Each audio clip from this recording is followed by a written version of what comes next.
Hello friend. तो आपका स्वागत है आपके अपने पीके मोटिवेशन परिवार पर। तो चलिए फ्रेंड, आज हम पढ़ने वाले हैं कोशिका के बारे में, जो कि कोशिका झिल्ली और कोशिका भित्ति के बारे में डिस्कस करेंगे और आगे भी बढ़ेंगे हम इसके बाद। तो चलिए फ्रेंड, चलते हैं अपने टॉपिक पर। तो सबसे पहले हम पढ़ेंगे क्या, कोशिका भित्ति। क्या पढ़ने वाले हैं आज हम? कोशिका भित्ति और कोशिका झिल्ली। तो देखिए, कोशिका भित्ति किस में पाई जाती है और कोशिका झिल्ली किस में पाई जाती है, हम ये दोनों डिस्कस करने वाले हैं आज, ठीक है। तो अच्छे से बने रहें आप शुरू से लेकर अंत तक वीडियो में। तो चलिए चलते हैं अपने टॉपिक पर। तो देखिए, सबसे पहले कोशिका भित्ति पढ़ेंगे। क्या पढ़ेंगे हम? कोशिका भित्ति, यानी कि जिसे इंग्लिश में क्या बोलते हैं हम? Cell wall. क्या बोलते हैं? सेल वॉल, यानी कि कोशिका भित्ति, कोशिका भित्ति, ठीक है। तो देखिए, कोशिका भित्ति किस में पाई जाती है हमारी? कोशिका भित्ति पाई जाती है हमारी किस में? यह केवल पादप कोशिका में पाई जाती है। किस में पाई जाती है? कोशिका भित्ति जो होती है केवल पादप कोशिका में पाई जाती है। जंतु कोशिका में नहीं पाई जाती है कोशिका भित्ति। कोशिका झिल्ली पाई जाती है जंतु कोशिका में। क्या पाई जाती है? कोशिका झिल्ली पाई जाती है।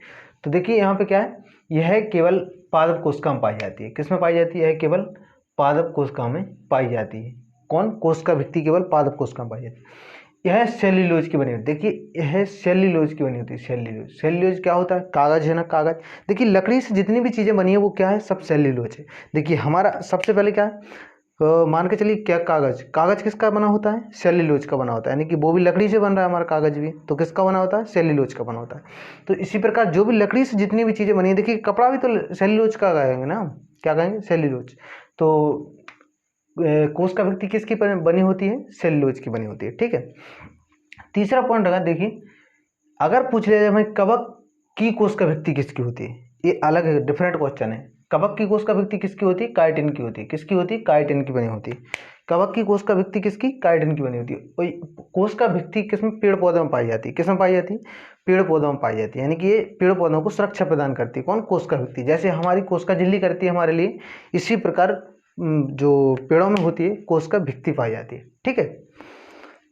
अब हम बात करते हैं कोशिका झिल्ली के बारे में। किसके बारे में करते हैं? कोशिका झिल्ली के बारे में बात करते हैं। कोशिका झिल्ली में देखिए, कोशिका झिल्ली केवल कोशिका भित्ति जो होती है वो जंतु कोशिका और पादप दोनों में पाई जाती है। कोशिका झिल्ली, कौन? कोशिका झिल्ली। और कोशिका भित्ति की बात करी जाए तो वो केवल पादप कोशिका में पाई जाती है। और जो हमारी कोशिका झिल्ली होती है वो किस में पाई जाती है? कोशिका झिल्ली होती है जो, वो जंतु एवं पादप कोशिका दोनों में पाई जाती है, ठीक है।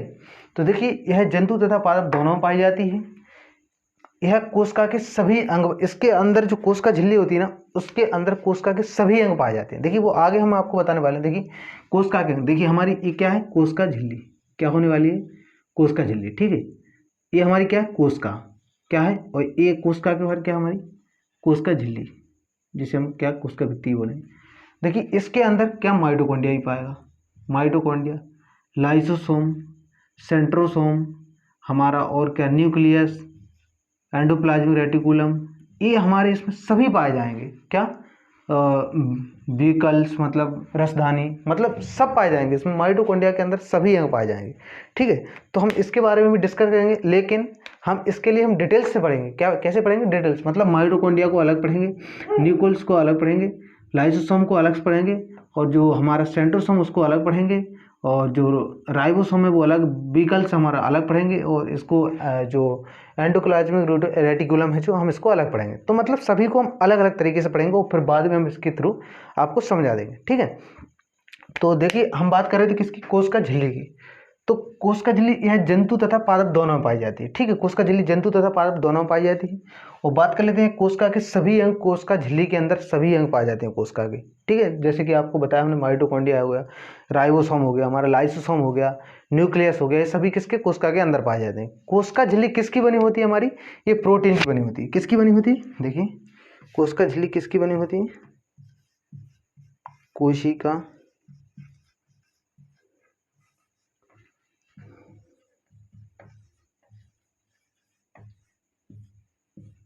किसकी? कोशिका झिल्ली प्रोटीन की बनी होती है, ठीक है।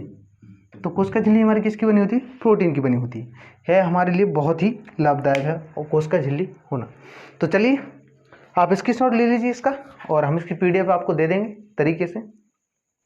तो देखिए अगला हमारा क्या, माइटोकॉन्ड्रिया। अब हम पढ़ने वाले हैं क्रम से, पहले माइटोकॉन्ड्रिया पढ़ेंगे, फिर हम क्या पढ़ेंगे, गोल्जी काय पढ़ेंगे, फिर राजधानी पढ़ेंगे। इस प्रकार से हम पढ़ने वाले हैं, ठीक है।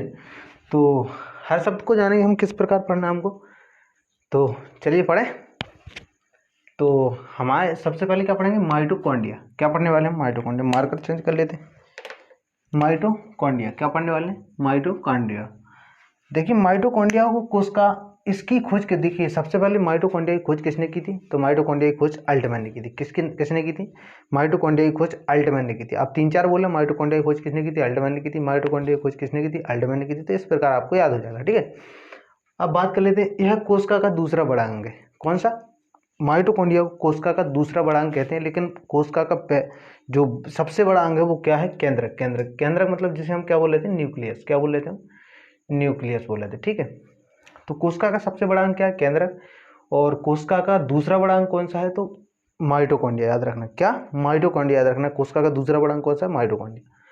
तो माइटोकॉन्ड्रिया में स्वयं का DNA पाया जाता है, मतलब खुद का DNA किस में पाया जाता है? तो माइटोकॉन्ड्रिया में पाया जाता है, मतलब स्वयं का DNA पाया जाता है इसमें, ठीक है। यहाँ क्रेब्स चक्र चलता है। देखिए माइटोकॉन्ड्रिया में क्या चलता है? क्रेब्स चक्र चलता है। क्या चलता है? माइटोकॉन्ड्रिया में क्रेब्स चक्र चलता है। क्या?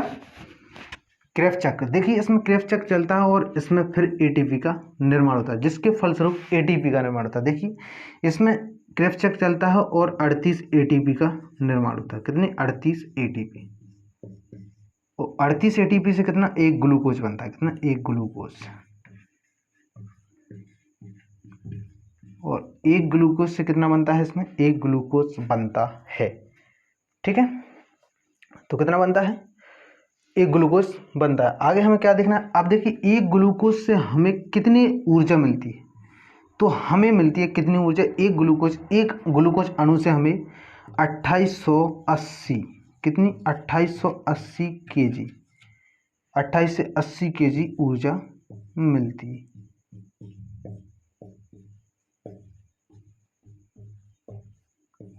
तो देखिए हमें किस प्रकार से पढ़ना है, यानी कि कह सकते हैं हम यहाँ इसमें क्रेब्स चक्र चलता है। क्रेब्स चक्र के द्वारा ही 38 ATP का निर्माण होता है। एक 38 ATP से ग्लूकोज का निर्माण होता है और ग्लूकोज के निर्माण से 2880 kg ऊर्जा मिलती है हमारे शरीर को, ठीक है। तो याद रखना, जब ATP का निर्माण होगा किससे? क्रेब्स चक्र से। और क्रेब्स चक्र के बाद हमारे कौन सा? ग्लूकोज का निर्माण होगा। तो ग्लूकोज का निर्माण किस में होगा? माइटोकॉन्ड्रिया में। याद रखना ग्लूकोज का निर्माण किस में होगा? माइटोकॉन्ड्रिया में होगा, ठीक है। तो माइटोकॉन्ड्रिया में, और माइटोकॉन्ड्रिया को और क्या कहा जाता है? कोशिका का। और क्या कहा जाता है माइटोकॉन्ड्रिया को? कोशिका का श्वसन। कोश की श्वसन की प्रक्रिया में जो ATP का संश्लेषण होता है वो किसमें? माइटोकॉन्ड्रिया में होता है, ठीक है। तो हमने ये पढ़ लिया किसका ATP का निर्माण होता है किसमें? माइटोकॉन्ड्रिया में। तो माइटोकॉन्ड्रिया को, इसलिए माइटोकॉन्ड्रिया को कोशिका का बिजली घर या पावर हाउस या शक्ति घर हम कह सकते हैं, ठीक है। तो माइटोकॉन्ड्रिया को हम क्या कह सकते हैं? कोशिका का, माइटोकॉन्ड्रिया को कोशिका का क्या कह सकते हैं? पावर हाउस,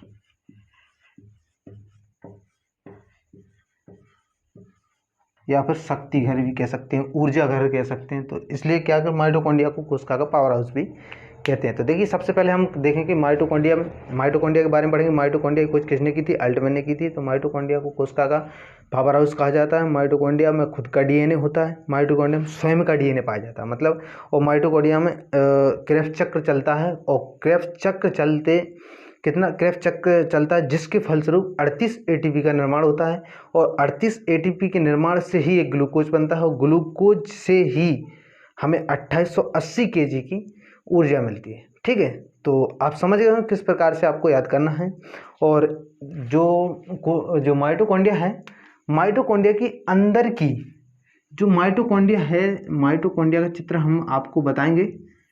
इस प्रकार से रहता है, इस प्रकार से ही रहता है माइटोकॉन्ड्रिया का।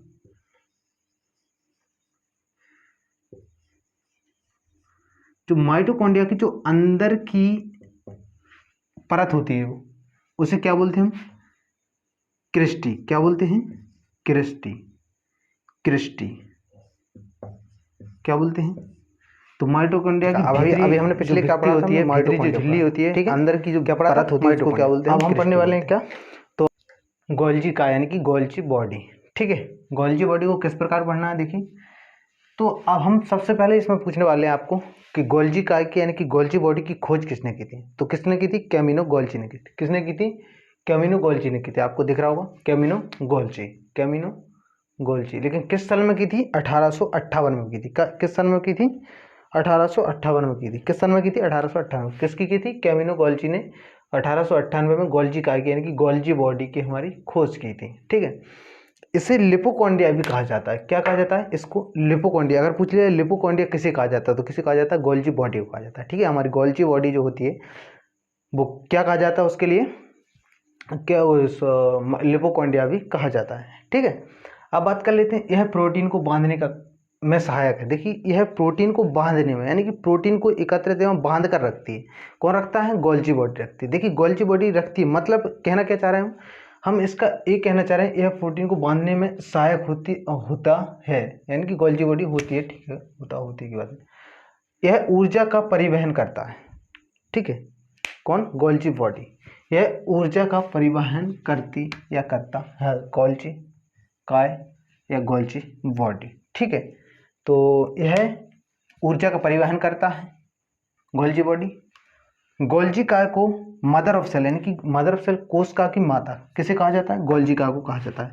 इसे यातायात का चौराहा भी कहा जाता है। किसको, गोल्जी काय को यातायात का चौराहा भी कहा जाता है। तो देखिए गोल्जी काय की खोज किसने की थी, गोल्जी बॉडी की खोज किसने की थी, वही कैमिनो गोल्जी ने की थी। कब की थी, 1858 में की थी। अच्छा, इसको लिपोकॉन्ड्रिया भी कहा जाता है। क्या कहा जाता है इसको, लिपोकॉन्ड्रिया भी कहा जाता है। किसको कहा जाता है, गोल्जी बॉडी को कहा जाता है, ठीक है। और गोल्जी बॉडी हमारे प्रोटीन को बांधने में सहायक होती है और इसे ट्रैफिक पुलिस ऑफ सेल भी कहा जाता है, ठीक है। क्या कहा जाता है, ट्रैफिक पुलिस ऑफ सेल भी कहा जाता है, ठीक है। अब कह सकते हैं ऊर्जा का परिवहन करता है। परिवहन मतलब ले जाने का काम करता है। परिवहन मतलब ले जाने का, आयात निर्यात का काम करता है परिवहन। परिवहन मतलब देखिए अब मान के चलिए, अब इस समय अगर कोई रनिंग कर रहा होगा, ठीक है, तो उसके लिए ऊर्जा की ज़रूरत कहाँ होगी, ज़्यादा ऊर्जा की ज़रूरत कहाँ होगी, तो उसके लिए पैरों में होगी।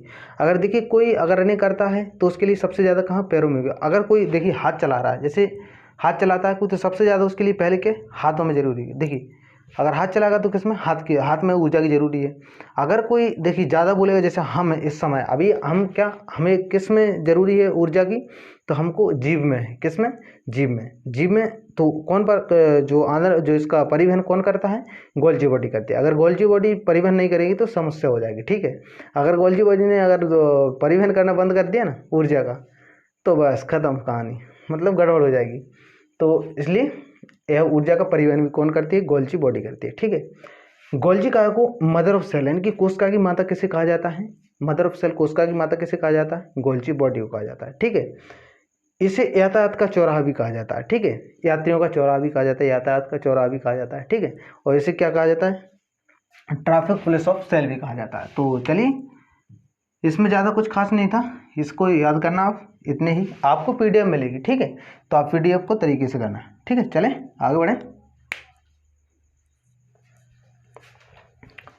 तो देखिए इस प्रकार से तीसरा पॉइंट पढ़ने वाले हैं, रसधानी यानी कि वैक्यूल्स। क्या पढ़ने वाले हैं, रसधानी यानी कि वैक्यूल्स। देखिए रसधानी में क्या पढ़ने वाले हैं हम, सबसे पहले रसधानी के बाहर टोनोप्लास्ट की झिल्ली पाई जाती है। रसधानी जो होती है हमारी यानी कि वैक्यूल्स जो होती है, इसके जो बाहर जो झिल्ली होती है वो कौन सी, टोनोप्लास्ट होती है। कौन सी, टोनोप्लास्ट झिल्ली होती है। कौन सी, टोनोप्लास्ट की झिल्ली होती है, ठीक है। इसको आप याद रखना, टोनोप्लास्ट। रसधानी के अंदर जो झिल्ली पाई जाती है वो कौन सी पाई जाती है, टोनोप्लास्ट की झिल्ली पाई जाती है। देखिए रसधानी का मुख्य कारण क्या होता है, रसधानी का मुख्य कारण हमारे शरीर में, रसधानी का मुख्य कारण होता है पानी का संग्रहण करना। पानी का संग्रहण कौन करती है, अवशोषण कौन करती है पानी का, तो रसधानी करती है हमारा। कौन सा करती है, रसधानी, यानी कि पानी व खनिज लवण, पानी कौन सा, पानी व खनिज लवण का संग्रह करना किसका काम होता है, रसधानी यानी कि वैक्यूल्स। किसका काम होता है, वैक्यूल्स का होता है। इसे कोशिका का वाटर टैंक या पॉकेट भी कहा जाता है। कोशिका का वाटर टैंक या कोशिका का वाटर टैंक या पॉकेट जो होती है वो किसे कहा जाता है, रसधानी यानी कि वैक्यूल्स को कहा जाता है, ठीक है। अगला रहेगा मानव शरीर में 65% पानी पाया जाता है। देखिए मानव शरीर में कितना पानी पाया जाता है, तो 65% पानी पाया जाता है। कितना? 65%। अच्छा, और वहीं अगर कोशिका की बात कर लिया तो कोशिका में कितना पानी पाया जाता है, और कोशिका में पाया जाता है हमारा कितना 85% पानी। कितना? 85%। तो सबसे पहले हमने इसमें क्या पढ़ा, राजधानी के बाहर जो होती है वो कौन सी, टोनोप्लास्ट की झिल्ली पाई जाती है। और इसको क्या, इसके बारे में पानी व खनिज लवण का काम होता है। इसका मुख्य कारण क्या होता है राजधानी का, तो पानी एवं खनिज लवण को अवशोषण करना, ठीक है, यानी कि संग्रह करना, ठीक है। और इसे कोशिका का वाटर टैंक या पॉकेट भी कहा जाता है। किसे?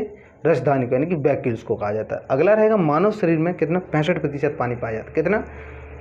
मानव शरीर में कितना, हमारा जो शरीर है इसमें कितना पानी पाया जाता है, 65% पानी पाया जाता है। देखिए हमको 1% पानी की कमी होती है तो हमको प्यास लगने लगती है, और अगर हमको 2% पानी की कमी होती है थोड़ा और ज़्यादा तेज़ होने लगती है।